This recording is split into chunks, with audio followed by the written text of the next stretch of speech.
السلام علیکم ورحمۃ اللہ وبرکاتہ۔ آج کا ہمارا لفظ ہے مصرف۔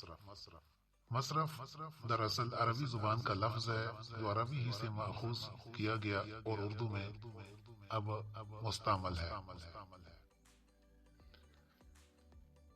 یہ اس میں نکرہ ہے اور اردو میں مذکر واحد استعمال ہوتا ہے جس کی جمع ہے مصارف، اور اس کا معنی ہے خرچ کرنے کی جگہ، خرچ کرنے کا موقع، یا کوئی بھی خرچ کرنے کی مد، یا صرف خرچ کے لیے بھی مستعمل ہے، اس کو بھی مصرف کہا جاتا ہے۔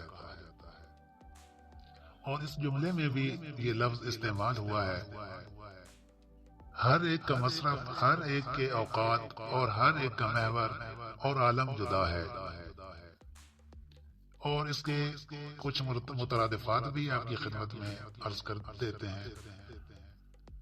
استعمال یہ بھی عربی کا لفظ ہے، مطلب یہ بھی در حقیقت عربی کا لفظ ہے، اور اردو زبان چونکہ مختلف زبانوں کا مجموعہ ہے جس میں کثیر تعداد عربی اور فارسی کی ہے، اور ہندوستان کی جو مختلف زبانیں ہیں پراکرت، سنسکرت، تو ان کا حصہ بھی اس میں شامل ہے، اور اس کے علاوہ بھی دوسری زبانوں میں سے الفاظ اس میں دخیل ہیں۔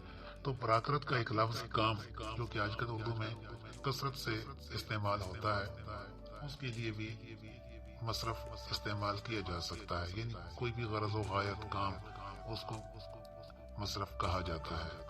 تو ایک شعر بھی اسی مصرف لفظ کے حوالے سے آپ کی سماعتوں کی نظر کرتے ہیں۔